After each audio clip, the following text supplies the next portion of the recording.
Bien, alors, on va commencer. On est arrivé donc, on est toujours dans la première épître aux Corinthiens et on va donc poursuivre à partir du chapitre 7, d'accord? Et j'avais voulu vraiment qu'on puisse vraiment toucher le chapitre 7 en son entier, dans sa globalité, donc aujourd'hui.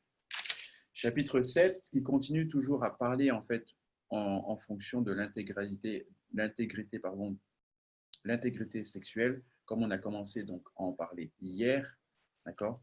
Parce que dans l'église donc de Corinthe, il y avait donc l'église de Corinthe, il y avait des problèmes d'impudicité, d'accord? Et donc du coup, il fallait donc en parler donc de l'impudicité, mais également du mariage, c'est-à-dire de la relation entre les maris, entre les époux et les épouses, d'accord? Parce qu'il y avait des choses à rectifier. Bien, on va y aller au fur et à mesure, je vais déjà vous lire une première partie. Jusqu'au verset 8, et ensuite je vais m'arrêter, on va continuer à expliquer la parole. Je fais la lecture donc dans 1 Corinthiens chapitre 7. Pour ce qui concerne les choses dont vous m'avez écrit, je pense qu'il est bon pour l'homme de ne point toucher de femme. Toutefois, pour éviter l'impudicité, que chacun ait sa femme et que chaque femme ait son mari. Que le mari rende à sa femme ce qu'il lui doit, et que la femme agisse de même envers son mari. La femme n'a pas autorité sur son propre corps, mais c'est le mari. Et pareillement, le mari n'a pas autorité sur son propre corps, mais c'est la femme. Ne vous privez point l'un de l'autre, si ce n'est d'un commun accord pour un temps, afin de vaquer à la prière, puis retourner ensemble de peur que Satan ne vous tente par votre incontinence.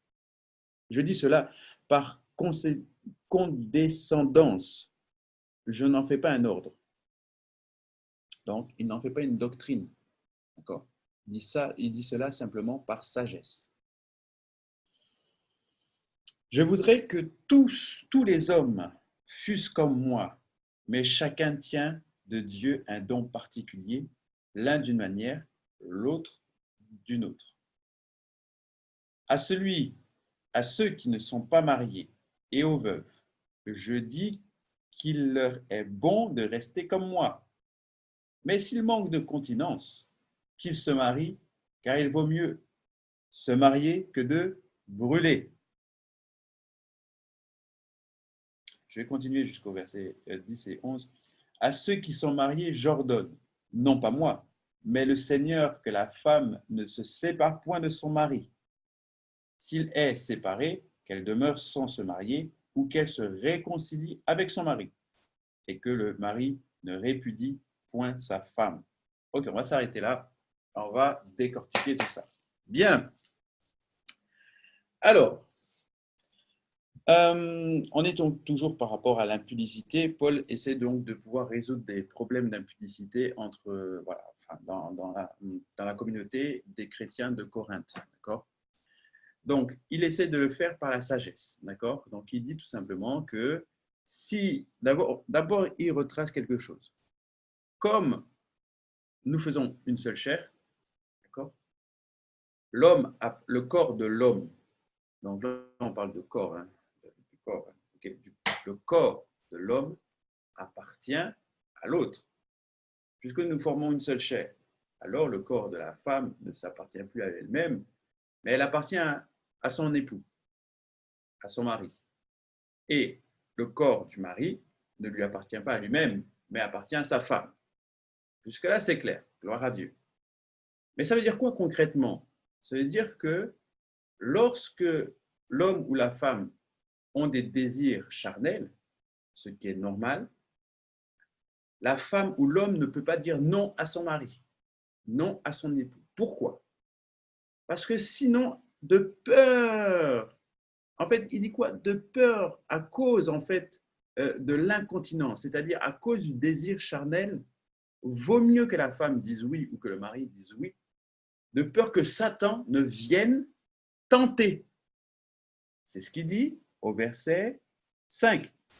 Ne vous privez point de l'autre, si ce n'est d'un commun accord pour vaquer à la prière, puis retournez ensemble de peur que Satan ne vous tente par votre incontinence. Je dis cela par condescendance, donc par sagesse. Je n'en fais point un ordre. Donc, ce n'est pas une doctrine, ce n'est pas un ordre non plus. Mais il vaudrait mieux de le faire si vous n'arrivez pas à vous gérer, à gérer votre corps, si vous n'arrivez pas en fait à tenir votre corps et vos désirs, vos pulsions. D'accord? Et c'est ce qu'il est en train de dire. À mon avis, je dis à mon avis, dans l'église de Corinthe, à mon avis, les femmes, à mon avis, les femmes trop zélées, trop spirituelles, ou les hommes trop spirituels, à mon avis, dans l'église de Corinthe, disaient à leur mari non. Okay? Ils étaient tellement dans la prière, à fond dans les choses spirituelles, à fond dans l'église, à fond dans les œuvres, à fond dans l'évangélisation, à fond dans toutes ces choses que, à mon avis, je dis bien à mon avis, ça n'engage que moi, à mon avis, ils disaient non donc à leur époux et parce que pour eux, c'était peut-être quelque chose de pas assez spirituel. D'accord? Et du coup, ça crée ce que ça a créé dans l'église de Corinthe, où les femmes et les hommes d'autres couples eh bien, se rejoignaient pour coucher ensemble. D'accord? Il faut faire attention à ça, parce que ça a touché en fait l'église, la communauté de Corinthe. D'accord? C'est-à-dire qu'entre eux-mêmes, entre chrétiens eux-mêmes, dans la même communauté de chrétiens, des femmes et des hommes d'autres couples allaient ensemble à cause en fait du fait que sûrement les couples disaient non, vraiment on est là pour le Seigneur, ou bien non, je ne peux pas, ou quoi que ce soit, à cause de leur spiritualité, ils disaient non. D'accord? Et au sein de la même communauté, des gens se disaient bon, mais écoute, peut-être ils discutaient entre eux, ils discutaient forcément de ça entre eux. D'accord? Un homme et une femme discutaient entre eux, ils étaient voilà, des amis, et ils disaient ah oui, tu sais, mon mari, il ne veut pas. Ah tiens aussi, ben, ma femme ne veut pas. Ah d'accord, bon ben écoute, eh bien, qu'ils aillent faire leur truc de spiritualité ensemble, nous on va faire notre truc aussi ensemble. Vous comprenez? Donc, Paul est en train de rappeler à l'autre, il est en train de mettre de l'ordre dans l'église de Corinthe. Il est en train de mettre de l'ordre dans la population, la communauté donc, des chrétiens de Corinthe, en leur disant, c'en est assez. Arrêtez arrêtez de faire les trop spirituels. Parce en vous refusant l'un à l'autre, vous êtes en train de faire rentrer Satan dans la communauté. Vous êtes en train de faire rentrer Satan dans votre couple. Vous êtes en train de faire rentrer Satan dans l'église. Vous êtes en train de faire rentrer Satan. Je dis, et il dit, je dis cela par sagesse. Ce n'est pas un ordre que je vous donne, mais c'est par sagesse. Donc, obéissez à ce conseil de sagesse, à cette parole de sagesse. D'accord? Et il encourage les femmes, il encourage les hommes, en fait, à dire oui, chérie, allons-y, allons dans la chambre, montons dans la chambre, etc. D'accord? Donc ça, c'est vraiment important. Il faut vraiment comprendre pourquoi Paul le dit et dans quel contexte il le dit, parce que ce verset, c'est vrai qu'il a été beaucoup utilisé pour dire ah bon, bah, allez chérie, on y va, etc. Et voilà que les femmes se sentent oppressées, que les hommes se sentent oppressés. Voilà. Mais en fait, ça a été dit dans un contexte où l'église de Corinthe était soumise en fait à trop d'impudicité, et donc ce n'est pas un ordre, mais c'est simplement un conseil que Paul donne. Parce que, voilà, il savait que Satan allait utiliser cette faille dans le couple et donc pour atteindre l'Église, pour souiller l'Église, d'accord? Et donc, justement, pour atteindre le corps et faire de cette Église une prostituée. Et donc, forcément, la présence de Dieu est moins importante dedans. Il y a plusieurs doctrines de démons, les divisions qui arrivent, etc. D'accord? Et ça, vous avez vu comment ça peut corrompre toute une assemblée juste parce que, eh bien, il y a des problèmes de communication dans le couple, juste parce que le couple peut dire non, enfin des couples ensemble, c'est pas l'affaire d'un seul couple, mais c'est plusieurs couples dans l'Église qui peuvent avoir ce genre d'attitude. Ok, donc ensuite, lui, il prend son exemple à lui. Il dit, je voudrais que tous les hommes fussent comme moi, mais chacun tient de Dieu un don particulier, l'un d'une manière, l'autre d'une autre. Il parle des hommes, il ne parle pas des hommes et des femmes, d'accord? Il ne parle pas des hommes de manière générale. Non, il parle des hommes masculins. Il parle de Adam, les hommes. Il parle des hommes. Il dit, je voudrais que tous les hommes fussent comme moi. Ça veut dire quoi? J'aimerais que tous les hommes puissent être comme moi, c'est-à-dire puissent savoir se contenir, d'accord? Mais bon, il dit mais bon.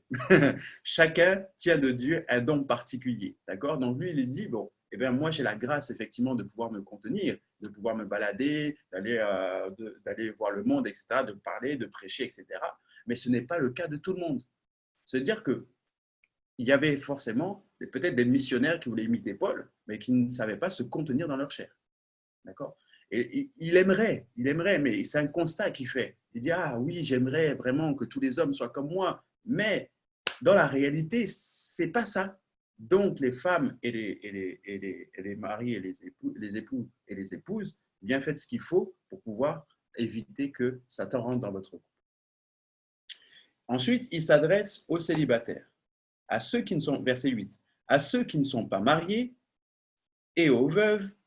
Donc, il s'adresse donc aux célibataires parce qu'ils ne sont pas encore mariés et aux célibataires qui ont été mariés mais qui sont veuves et veufs.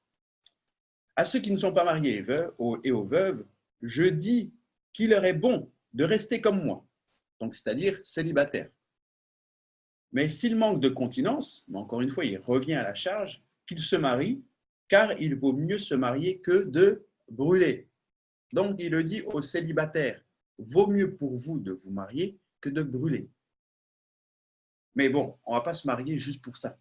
D'accord? On essaie quand même de trouver le bon mari, ce serait mieux, parce que sinon, on va à la catastrophe. D'accord? Donc, toutes les personnes qui utilisent ce verset un peu pour dire oui, vaut mieux que je me marie que de brûler, etc., c'est la Bible qui le dit, stop. Okay? Il faut être dans la sagesse aussi. Paul écrit des choses, ce ne sont pas des doctrines. Paul écrit des conseils par rapport à une situation et par rapport à un contexte précis. Il parle aux célibataires de Corinthe, il parle aux veuves de Corinthe, et leur dit, si toutefois vous pouvez être comme moi, ce serait génial, d'accord? Être célibataire, savoir avoir ce don de célibat, donc c'est-à-dire le don de pouvoir se contenir, de ne pas succomber au désir charnel, d'accord? Et c'est pour ça qu'il dit au verset 7 que Dieu donne des dons particuliers à l'un ou à l'autre comme il veut, et c'est ce qu'on appelle le don du célibat. Le don du célibat, ce n'est pas de savoir rester seul toute sa vie, c'est pas ça. Le don du célibat, c'est de bien vivre son célibat. Et dans le bien vivre son célibat, il y a le fait de savoir se contenir, d'accord? Le fait de laisser en fait le Saint-Esprit nous contenir par rapport à toutes ces choses, tous les désirs charnels, les désirs du corps. Donc, il parle aux veuves, il dit, j'aimerais bien que vous puissiez avoir ce don du célibat, d'accord?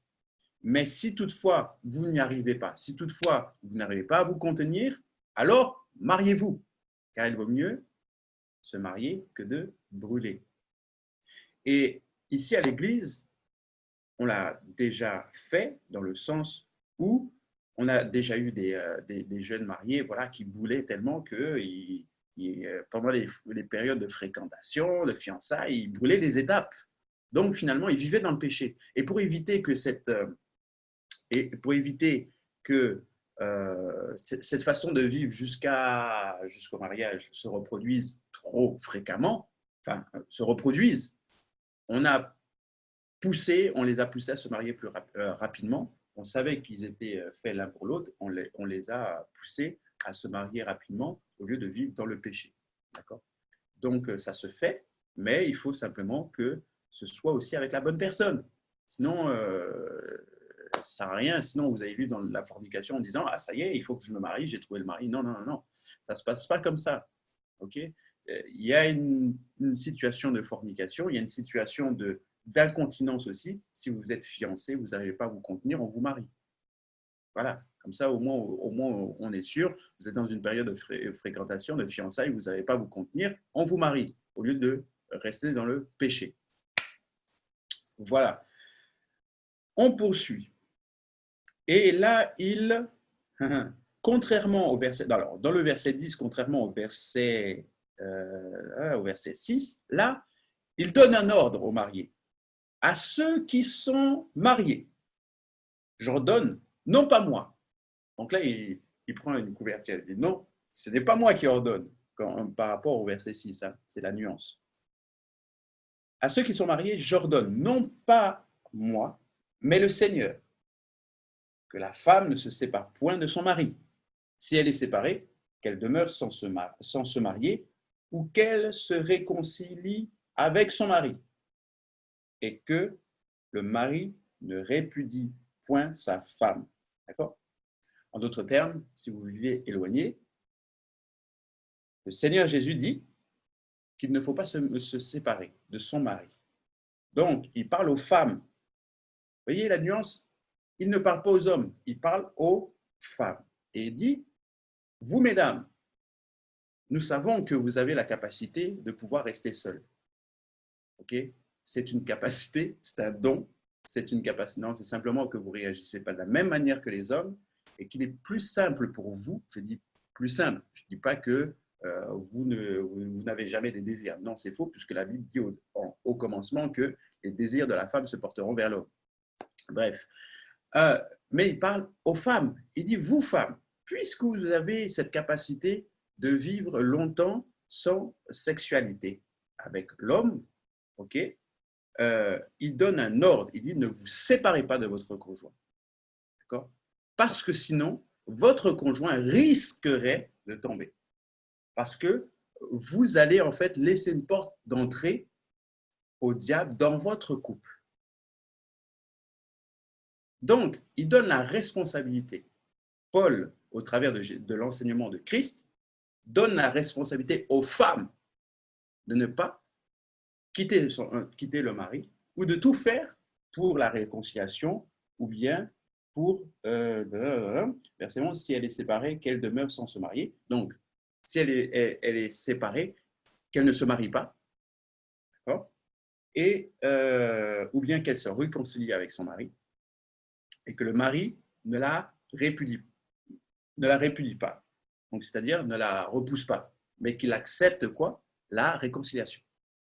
Donc, le mari n'a pas le droit de la repousser si elle revient. Donc, la responsabilité des femmes, c'est de revenir. Le mari, c'est de l'accepter.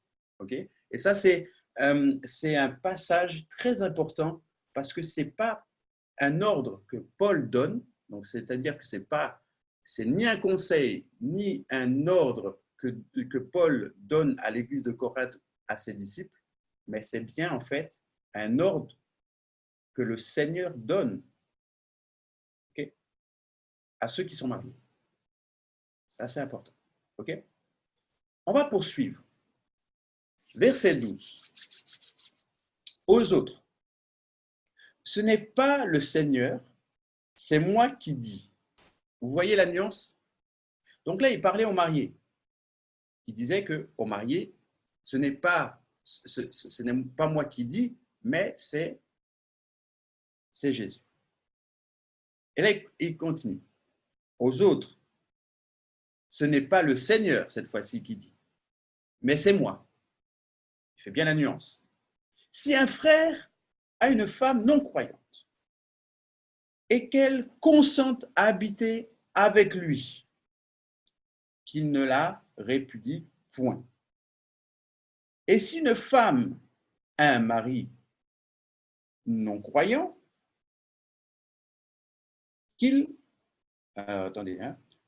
verset 13. Et si une femme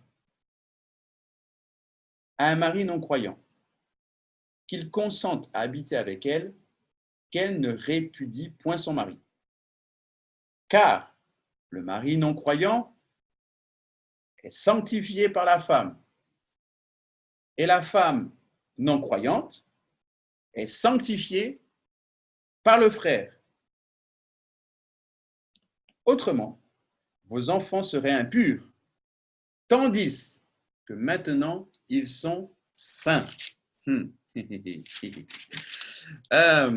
vous poursuis simplement au verset 15, après on va expliquer tout ça. Si le non-croyant se sépare, qu'il se sépare, le frère ou la sœur ne sont pas liés dans ces cas-là. Dieu nous a appelés à vivre en paix. Verset 16. Car que sais-tu, femme, si tu sauveras ton mari? Ou que sais-tu, mari, si tu sauveras ta femme? Je vais m'arrêter là rapidement. Okay? On va essayer d'expliquer tout ça, à la lumière de ce qu'on peut savoir déjà. Et puis, je vais voir s'il y a des commentaires pour pouvoir un peu plus aussi expliquer ce que je suis en train de dire. Bon, verset 12. Je vais vous lire d'abord le commentaire du verset 12.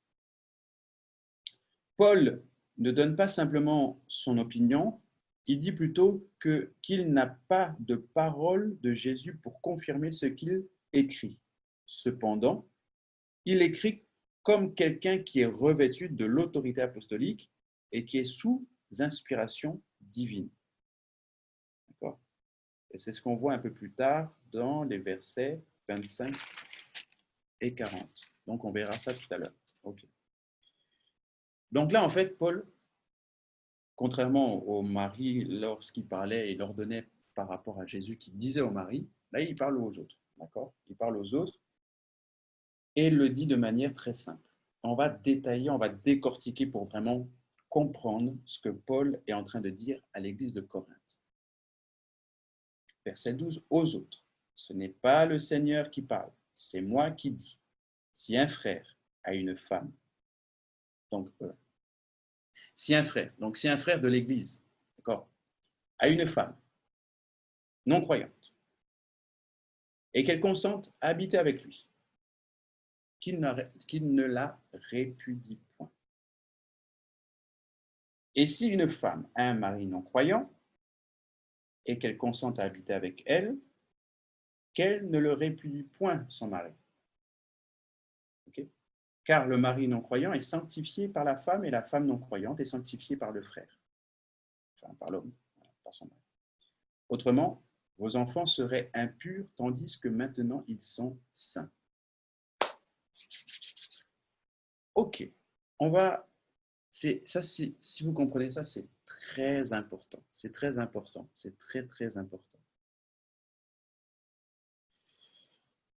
Bien. Si toutefois, on a un couple de païens, et dans le couple de païens, ils sont déjà mariés, ce sont des non-croyants qui sont mariés. L'homme est à Jésus, se convertit. Il donne sa vie à Jésus, mais la femme reste non-croyante. La Bible nous dit, Paul dit, ne répudiez pas, ne rejetez pas votre femme, parce que vous êtes devenu croyant et que votre femme est encore non-croyante. Ne la répudiez pas, d'accord ? Mais ramenez-la toujours et vivez avec elle. Pourquoi ? Parce que, comme vous formez une seule chair, vous allez l'influencer et vous allez la sanctifier au travers de quoi ? De la relation sexuelle.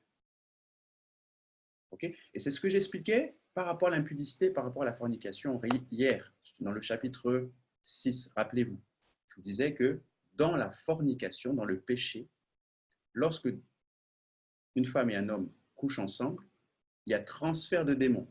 Si la personne a 10 démons et que la femme en a 10 aussi, eh bien au total, ils en ont 20 chacun. D'accord ? Rappelez-vous de ça. Parce qu'on était dans le cas du péché. Maintenant, dans le cas du mariage, si un non-croyant couche avec sa femme qui est croyante, ou vice-versa, le croyant couche avec sa femme qui est croyante, c'est bien, on parle bien dans le cadre du mariage. À ce moment-là, ce qui est saint va sanctifier ce qui est impur. C'est la puissance du mariage et de la relation sexuelle dans le mariage. Mesdames, messieurs, si votre conjoint actuellement n'est pas marié, n'est pas à Christ, d'accord ? Ne lui refusez pas votre corps, car en cela, en fait, en acceptant, vous allez le sanctifier au travers de la relation sexuelle. Je parle à toutes les femmes et à tous les hommes qui désirent que son conjoint, que votre conjoint se donne à Christ. Eh bien, ne lui refusez pas votre corps, car en vous unissant à lui, sans le savoir, ou à elle, sans le savoir, vous lui transmettez la nature de la sainteté. Donc, vous êtes en train, par la relation sexuelle, vous êtes en train de gagner votre conjoint à Christ au travers de la relation sexuelle. C'est puissant. C'est puissant parce que vous êtes dans le mariage, alors la nature sainteté, comme vous êtes une seule chair, alors à ce moment-là, ce qui est bon va impacter ce qui est mauvais. Comment le Saint-Esprit peut être impacté par le mal? C'est impossible.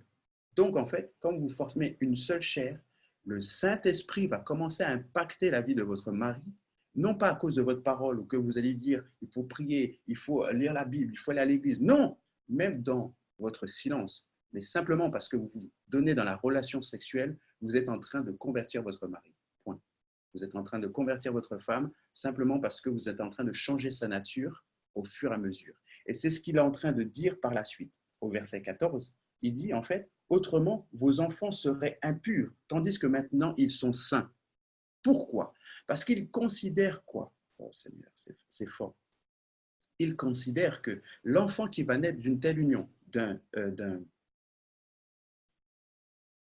l'enfant qui va naître d'une union d'un conjoint impur, donc non croyant, et d'un conjoint pur, donc c'est-à-dire croyant en Christ, l'enfant qui va naître d'une telle union dans le mariage sera saint. Et pourquoi? Parce que lorsque Jésus est venu au monde, le Saint-Esprit est venu dans Marie, mais Marie n'était pas sainte, car la Bible dit, il n'existe aucun homme. Tous ont péché et tous sont privés de la gloire de Dieu. C'est-à-dire que Marie était également privée, il était privé de la gloire parce qu'elle était de la nature de Adam, la nature adamique, la nature pécheresse. Seigneur.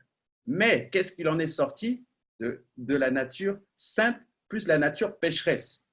Il en est sorti le Messie, Christ, Jésus-Christ, qu'on dit qu'il était de nature sainte, qu'il n'a jamais péché. Waouh! Donc, les enfants qui vont sortir de votre couple vont être de nature sainte. La loi, et c'est une loi importante, c'est la loi de la filiation. C'est la loi de la filiation. Vos enfants sont saints et sont déclarés saints à cause de la loi, de cette même loi d'affiliation dont Jésus est né. Vos enfants sont saints. Donc, si vos enfants sont saints, ça veut dire que la nature sainte se transmet par la relation sexuelle. Vous voulez gagner vos femmes, vous voulez gagner votre conjoint à Christ. Il refuse d'aller à l'église, il refuse. Vous allez le gagner au travers de la relation sexuelle. Gloire à Dieu. Donc, vous comprenez par là, ne refusez pas votre corps à votre mari non croyant. Ne refusez pas votre corps à vos femmes non croyantes, mais en leur donnant en fait libre accès à votre sainteté, à votre nature de sainteté, vous les convertissez. Waouh! Ça va changer les couples. Vraiment, si vous êtes au courant de personnes qui vivent dans une telle situation, qui sont peut-être dans l'église, qui prient pour leur époux, mais que leur époux ne change pas. Peut-être que l'époux est déjà croyant, mais il est croyant, mais ça ne va pas bien dans le couple. Il est croyant, mais il ne va pas à l'église. Il est croyant, mais sa croyance n'est pas très bien. D'accord? N'est pas très stable. Il est plus païen, il a plus un comportement de païen qu'un comportement de chrétien. Femme, homme, si c'est le cas dans votre maison, si c'est le cas chez des amis qui sont chez vous, enfin des amis, des personnes que vous connaissez, peut-être dans l'église ou à l'extérieur de l'église, conseillez-leur d'avoir plus de rapports sexuels. Car en faisant cela, ils vont convertir leur mari. Et par la nature sainte qu'il y a en eux, il y aura transfert dans le mariage, il y aura transfert du Saint-Esprit, de la nature sainte. Wow. On va continuer. Bien. j'étais au verset 15, si le croyant se sépare, qu'il se sépare, si le non-croyant se sépare, qu'il se sépare. C'est-à-dire que si le non-croyant décide de se séparer, ok, on ne va pas le retenir, qu'il se sépare. Le frère ou la sœur ne sont pas liés dans ces cas, parce que le non-croyant a décidé de se séparer. Dieu nous a appelés à vivre en paix, car que sais-tu, femme, si tu sauveras ton mari ou pas? Ou que sais-tu, mari, si tu sauveras ta femme? C'est-à-dire que si le mari décide de se séparer parce que tu as accepté Jésus dans ta vie et qu'il dit que non, non, non, moi je veux être séparé de toi, je ne veux pas, ok. Paul dit, il dit quoi? Paul dit, ne retenez pas à ce moment-là votre mari, mais laissez-le s'en aller, car vous ne savez pas si au final vous allez quand même le gagner. Il n'y a que Dieu, il n'y a que Christ qui le sait. Donc, c'est-à-dire que si le conjoint non-croyant refuse, là c'est lui, il refuse catégoriquement de rester avec vous dans le mariage, il refuse. Si le non-croyant refuse, qu'il se sépare. Car Paul a dit quoi? Il veut. Non, enfin, c'est pas Paul qui dit ça, mais Dieu nous exhorte à être en paix avec tous.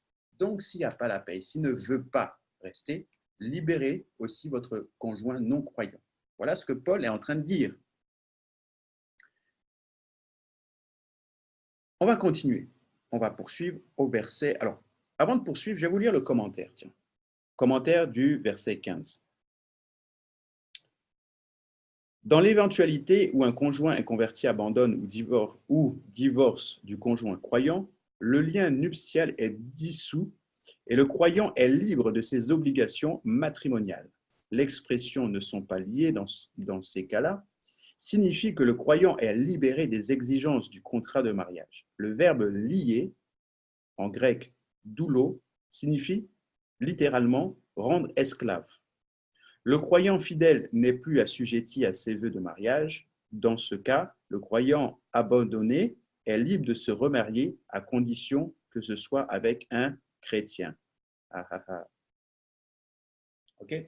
Donc, si le croyant décide de divorcer, si le non-croyant, le païen, voilà, on va l'appeler païen, si le païen décide de quitter sa femme parce que sa femme est devenue croyante, eh bien, il est libre de le faire. Donc, à ce moment-là, il demande le divorce. OK, on signe le divorce et le croyant, le païen, il part de la maison. Comme la Bible dit, il faut être en paix avec tout le monde, eh bien, on va on va dire, OK, on va être en paix, eh bien, part de la maison et vous divorcez. Mais attention, à vous, maintenant que vous êtes croyant, vous devez absolument non plus vous remettre avec un non-croyant, donc avec un païen, mais vous devez vous remarier. Vous avez le droit de vous remarier, mais vous devez le faire avec un croyant. On va y arriver. Gloire à Dieu. Alors, attendez.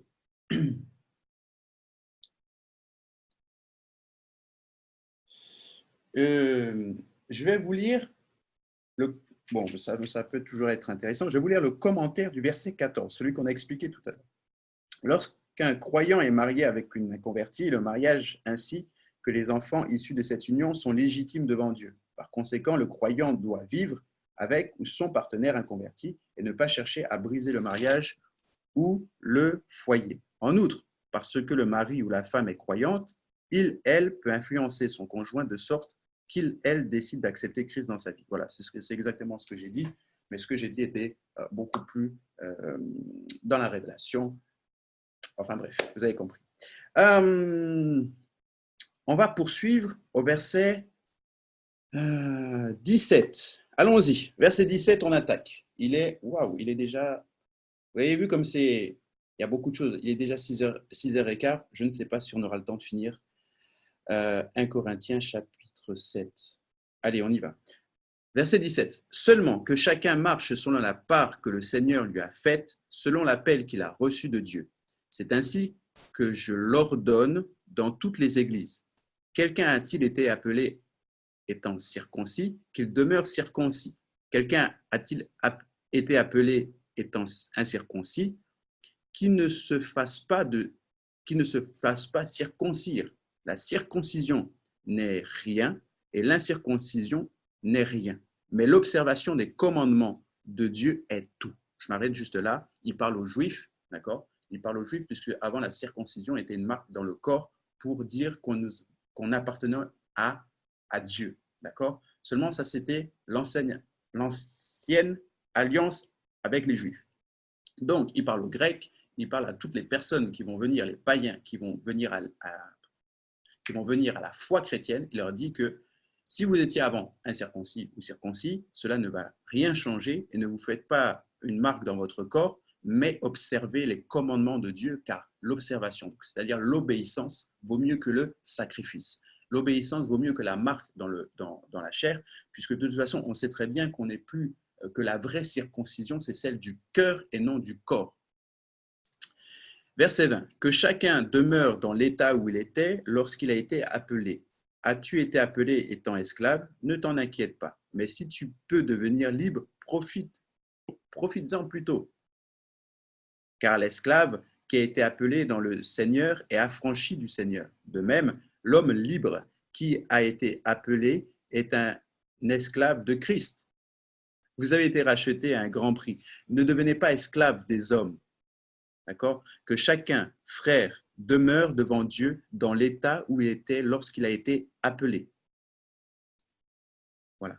Simplement, on est toujours par rapport au mariage. C'est vrai qu'il fait, en fait, il explique, Paul donne beaucoup d'exemples. D'accord? Il donne beaucoup d'exemples et du coup, ça permet en fait de pouvoir mieux comprendre la parole, ce qu'il est en train de dire.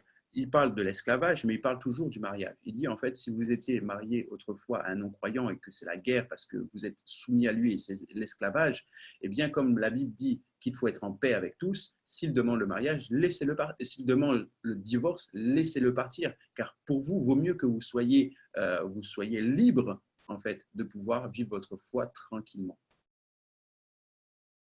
Okay, verset 22, car l'esclave a été appelé dans le Seigneur et il a été affranchi du Seigneur. De même, l'homme libre, si vous avez été libre, eh bien maintenant vous êtes esclave de Christ. Vous avez été racheté à un grand prix. Ne devenez pas esclave des hommes. Donc maintenant que vous avez été racheté, ne demeurez pas esclave des hommes. Que chacun, frère, demeure devant Dieu dans l'état où il était lorsqu'il a été appelé. Pour ce qui est des vierges, je n'ai point d'ordre du Seigneur, mais je donne un avis. Comme ayant reçu du Seigneur miséricorde pour être fidèle, voici donc ce que j'estime bon à cause des temps difficiles qui s'approchent. Il est bon à un homme d'être ainsi. Il parle des hommes qui sont vierges, des femmes qui sont vierges. Il n'y a pas de prescription de Dieu par rapport à cela. Mais il dit simplement, j'estime bon. Voici donc ce que j'estime bon à cause des temps difficiles qui approchent, qu'il est bon à un homme d'être ainsi. C'est bon à un homme de rester vierge. C'est bon à une femme de rester vierge. Voilà, c'est très bien. Gloire à Dieu. Verset 27. Es-tu lié à une femme? Es-tu lié à une femme? Ne cherche pas à rompre ce lien. N'es-tu pas lié à une femme? Ne cherche pas une femme. Si tu t'es marié, tu n'as point péché. Si la Vierge s'est mariée, elle n'a point péché. Mais ces personnes auront des tribulations dans la chair et je voudrais vous les épargner. Il est en train de dire tout simplement qu'une fois que, c'est ce que Ecclésiaste, c'est ce que Salomon dit dans Cantique des Cantiques, ne réveillez pas l'amour avant qu'il ne veuille. Il parle des désirs aussi. Donc, c'est-à-dire qu'une fois que tu as activé les désirs dans ta chair, eh bien, tu auras des tribulations entre le fait de coucher, de ne pas coucher, le fait d'avoir les désirs sexuels, le fait de ne pas les avoir, le fait de les contenir, de ne pas les contenir. Et voilà, il y aura une tribulation, ça va commencer à avoir une tribulation dans ta chair, à moins que, bien entendu, comme Paul, tu aies le don de célibat, à moins que tu aies le don de célibat pour pouvoir te contenir. C'est pour ça qu'il dit, bon, ben écoute, tant que tu es célibataire, sois tranquille, ne vis pas, ne cherche pas en fait à te lier, parce que si tu es lié, tu seras esclave de ton mari. Si tu es lié, tu seras esclave de ton épouse, à cause justement de ce lien qui se crée dans le mariage. Mais tant que tu es célibataire, profite du célibat. Il le dit aux hommes et aux femmes. tant que vous n'êtes pas encore, vous n'avez pas goûté aux fruits en fait de la chair, aux fruits de la sexualité, profitez vraiment. Et il le dit avec tout son amour, Paul. Il dit profitez de ces temps tant que vous êtes encore célibataire. Vivez votre célibat vraiment et profitez de cela. Verset 29, voici ce que je dis, frères, c'est que le temps est court, que désormais ceux qui ont des femmes soient comme n'en ayant pas. Ceux qui pleurent comme ne pleurant pas, ceux qui se réjouissent comme ne se réjouissant pas, ceux qui achètent comme ne possédant pas, et ceux qui usent du monde comme n'en usant pas, car la figure de ce monde est passée. Car la figure de ce monde passe. D'accord ? Il exhorte les gens au fait que le temps passe vite et qu'il faut racheter le temps. Il faut racheter le temps parce que pour Paul, en fait, pour Paul et tous les premiers chrétiens, ils pensaient que Jésus allait revenir demain. D'accord ? Ils pensaient que Jésus allait revenir dans 1 an, dans 3 ans, dans 4 ans. Vous savez, c'était très court la période où ils étaient avec Jésus. Ils étaient dans une période avec Jésus 3 ans seulement. 3 ans, ils ont vu des miracles. 3 ans, ils ont vu plein de choses. Et ils ont vu Jésus revenir au bout de 3 jours. Donc, quand Jésus a dit « je reviens bientôt », pour eux, c'était bientôt, c'était genre la semaine prochaine, c'était demain, c'était après-demain, c'était dans 1 an, dans 3 ans. Et là, ça fait déjà 60, 80 ans, puisque Paul a écrit ça au bout de 80 ans après, 60 à 80 ans après Jésus-Christ. Donc, pour lui, Jésus allait bientôt revenir. Quand je dis bientôt, c'était dans 40 ans, dans 30 ans, dans 20 ans. Il allait bientôt revenir. Donc, il fallait absolument donc gagner les âmes, gagner les âmes, gagner les âmes. Verset 32. Or, je voudrais que vous fussiez sans inquiétude. Celui qui n'est pas marié s'inquiète des choses du Seigneur. Bon, célibataire, j'espère que tu t'inquiètes des choses du Seigneur et pas du mariage. Il y en a beaucoup qui cherchent mariage. Paul est en train de dire, ne t'occupe pas de ça. Sers le Seigneur, ne t'occupe pas de ces choses. Occupe-toi du royaume des cieux. Celui qui n'est pas marié s'inquiète des choses du Seigneur, des moyens de plaire au Seigneur. Donc, acquitte-toi, cherche par tous les moyens de plaire au Seigneur. Et celui qui est marié s'inquiète des choses du monde. Voilà, des moyens de plaire à qui ? À sa femme. Et sa femme, des moyens de plaire à son mari. Il y a de même une différence entre la femme et la vierge. Celle qui n'est pas mariée s'inquiète des choses du Seigneur, afin d'être sainte de corps et d'esprit. Et celle qui est mariée s'inquiète des choses du monde, des moyens de plaire à son mari. Je dis cela à votre intérêt. Ce n'est pas pour vous prendre au piège, c'est pour vous porter à ce qui est bienséant et propre à vous attacher au Seigneur sans distraction. Vous voyez, donc Paul appelle le désir charnel comme une distraction. Une distraction à quoi ? À la foi chrétienne. Une distraction à quoi ? Au fait de servir, d'avoir des pensées que pour Dieu. Donc, il exhorte les célibataires à rester célibataires et à s'occuper vraiment des choses du Seigneur parce que avoir des désirs pour la chair, pour l'homme, pour la femme, eh bien, c'est une distraction qui nous sort parfois et bien souvent des pensées du Seigneur. OK ? Donc, il exhorte, et là j'exhorte, je parle à tous les célibataires. À tous les célibataires, je parle comme parle Paul. Je dis, restez célibataires et attachez-vous aux choses du Seigneur. Prenez ce temps pour servir le Seigneur. Ne concevez pas le mariage. Le mariage va arriver quand Dieu aura décidé qu'il arrivera. D'accord ? Ce n'est pas parce que vous cherchez le mariage que le mariage va arriver, mais c'est plutôt quand vous plaisez à Dieu que le mariage va vous trouver.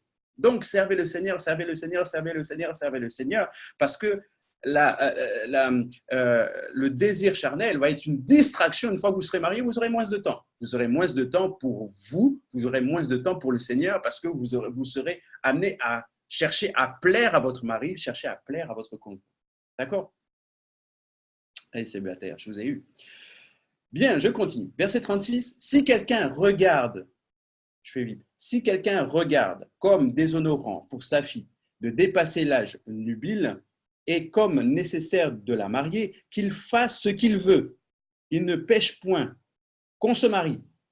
Okay ? Donc, Paul est en train de dire, si tu vois que l'âge de ta fille passe, ou bien tu vois que ton âge passe, d'accord ? Eh bien, si tu aspires au mariage à ce moment-là, tu ne pêches pas. D'accord ? Là, il est en train de dire aussi, pour toutes les personnes qui sont en âge de se marier, d'accord, et qui pensent au mariage, rassurez-vous, vous n'êtes pas en train de pécher. Mariez-vous. Voilà ce qu'il entraîne. Mariez-vous. Verset 37. Mais celui qui a pris une femme, celui qui a pris une ferme résolution, sans contrainte, et avec l'exercice de sa propre volonté, et qui a décidé en son cœur de garder sa fille vierge, celui-là fait bien aussi. J'ai rajouté le aussi, mais celui-là fait bien, fait bien. Ainsi, celui qui marie sa fille fait bien, et celui qui ne la marie pas fait mieux. Pourquoi? Pour toutes les raisons qu'on a citées avant. Parce que celui qui ne marie pas sa fille, eh bien sa fille va se concentrer aux choses du Seigneur. Et elle vivra les choses du Seigneur sans distraction. Verset 39, et on va terminer. Une femme est liée aussi longtemps que son mari est vivant, mais si le mari meurt, elle est libre de se marier à qui elle veut, seulement que ce soit dans le Seigneur. D'accord? Elle est plus heureuse néanmoins si elle demeure comme elle est, suivant mon avis. Et là, il dit en fait, ça n'engage que moi. Et moi aussi, je crois avoir l'Esprit de Dieu. Et là, boum, Paul est en train de casser à la fin il est en train de casser tous les Corinthiens à la fin de cet écrit, parce qu'il dit, effectivement, ça n'engage que moi. Ce que je suis en train de vous dire, il n'y a pas d'ordonnance, Dieu n'oblige personne, ça n'engage que moi. Mais il dit quoi? Mais moi aussi, je crois avoir l'Esprit de Dieu. En d'autres termes, il est en train de dire, mais je crois que tout ce que je suis en train de vous dire, ça vient du Saint-Esprit. Et là, en fait, il vient de mettre un point. C'est vraiment très bien formulé et c'est très bien écrit de la part de Paul, parce que tout ça, il le dit. Et donc, les gens qui ne sont pas d'accord sont en train de dire, ouais, mais c'est Paul, ce n'est pas Dieu qui le dit, il n'y a pas d'ordonnance, il n'y a pas d'ordre de Dieu. Mais à la fin, Paul est en train de dire, et moi, je crois avoir le Saint-Esprit en moi. Et donc, que toutes les paroles que je viens de vous dire, en fait, ne sont pas mon inspiration propre, mais celles du Saint-Esprit. Donc, il prend l'usage, en fait, de la parole de sagesse, du conseil de Jésus pour pouvoir parler, du conseil du Saint-Esprit. Et en fait, on voit au travers donc, de cet écrit que c'est vraiment la sagesse du Saint-Esprit qui s'exprime au travers des écrits de Paul. Waouh! On vient de finir. C'était extraordinaire. On a passé vraiment, vous voyez pourquoi je voulais vraiment m'arrêter là hier et vraiment se consacrer au mariage, donc en fait à ce que Paul dit par rapport au mariage. Et vous voyez que ça vient résoudre beaucoup de questions qui étaient en vous, beaucoup de choses qu'on entend mais qui n'ont pas forcément le contexte dans lequel on a appris ces choses. Et ça permet vraiment même pour moi, hein, ça permet vraiment donc de pouvoir reprendre vraiment la parole et de pouvoir enlever toute la religiosité qui était autour, de pouvoir vraiment dépoussiérer tout ce qu'on a entendu sans connaître le vrai contexte de la parole. Et là, ça vient nous libérer. Ça vient nous libérer parce que tout ce qu'on a pu déjà entendre par rapport au mariage, le fait de se marier, de ne pas se marier, de rester célibataire, de ne pas rester célibataire, par rapport à la question du divorce aussi, ça vient nous libérer. Et j'espère que ça te libère. J'espère que ça te libère. Même toi, en tant que femme, ton mari à la maison, il n'est pas croyant, tu ne sais pas quoi faire. Eh bien, j'espère que tu trouves une solution au travers de ces écrits, au travers de ce que Paul dit à l'église de Corinthe. J'espère que la parole va te libérer aujourd'hui, peut-être de ton mari incroyant qui veut se séparer de toi ou tout simplement de ce mari incroyant. Eh bien, au travers de la sexualité, tu vas le convertir. Oh, gloire à Dieu, je sens qu'il y aura beaucoup d'hommes qui vont venir à l'église parce que, parce que la parole, je pense que cette étude, je vais la rendre publique, comme ça vous allez pouvoir la partager. Parce que finalement, il n'y a pas de révélation à proprement parler. Tout est écrit, tout est clair. Tout est écrit en fait. On n'est pas venu dire des grandes révélations, on n'est pas sorti du contexte pour en faire un prétexte. C'est écrit, noir sur blanc, c'est écrit. C'est pas moi, c'est écrit. Donc voyez-vous, c'est plus simple, même comme ça. C'est déjà écrit. C'est écrit. La parole de Dieu vient nous libérer. Donc voilà, je vais la rendre publique cette étude et comme ça vous pourrez vraiment la partager au plus grand nombre pour que tout le monde puisse être au bénéfice de cette parole sur le mariage et par rapport à ce que Paul dit. Ok, il y avait juste une question, je vais y répondre. Alors, je n'étais pas en Christ à la naissance de mon fils. Est-ce que je le suis et que maintenant je le suis? Il y a transfert de mon salut d'enfant de Dieu envers lui. Comment peut-il être sanctifié? D'accord. Ok, donc ça c'est dans le cas où tu as eu un enfant, tu n'étais pas chrétienne, maintenant tu es devenue chrétienne, est-ce que ton enfant est saint? Alors, c'est-à-dire qu'aujourd'hui ton enfant ne porte pas la nature de la sainteté, ok? Il vit sous ton alliance, donc tu as une alliance avec le Seigneur, à ce moment-là il vit par alliance, d'accord? Il obtient grâce et miséricorde envers Dieu par alliance. Mais à un moment donné, il faudra qu'il choisisse, d'accord? Il choisisse Christ dans sa vie pour obtenir la nature de la sainteté divine, puisque c'est au moyen de la foi que nous obtenons la justification. C'est au moyen de la foi et par le sang de Jésus que nous obtenons la sanctification.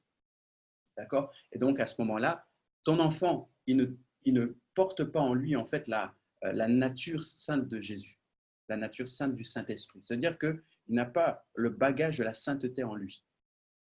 Est-ce que vous comprenez? Tout homme a besoin de prendre une décision de savoir s'il veut suivre Jésus ou pas. D'accord? Ça, c'est sûr, c'est clair. Que cette personne soit née d'un couple chrétien ou pas, tout homme doit accepter le salut par la foi, puisque c'est par la foi. Mais il y a des prédispositions. Ça veut dire que la femme qui enfante, la femme croyante qui met au monde un enfant, l'enfant va porter une prédisposition pour servir Dieu, une prédisposition, un bagage spirituel au-dedans de lui qui va le rattacher à Dieu. Vous voyez? C'est ce qu'il faut comprendre. Mais cet enfant sera obligé quand même de faire un choix et de pouvoir choisir Christ un jour et accepter Jésus et accepter le salut par la foi. Voilà ce que je pouvais dire par rapport à cette question. Voilà. Si vous avez des questions, n'hésitez pas à me les faire part pendant la journée, soit sur le groupe, soit en inbox, et je serai très content, heureux de pouvoir y répondre. Sur ce, il est 6h30. Nous avons fini notre étude. On va prier ensemble et je vous libère. Éternel mon Dieu, nous te bénissons pour ces temps, des temps qui sont riches, qui ont été riches. Je vous invite à démuter vos micros. On va tous ensemble élever la voix et bénir le Seigneur pour cette étude qui a été riche. Amen.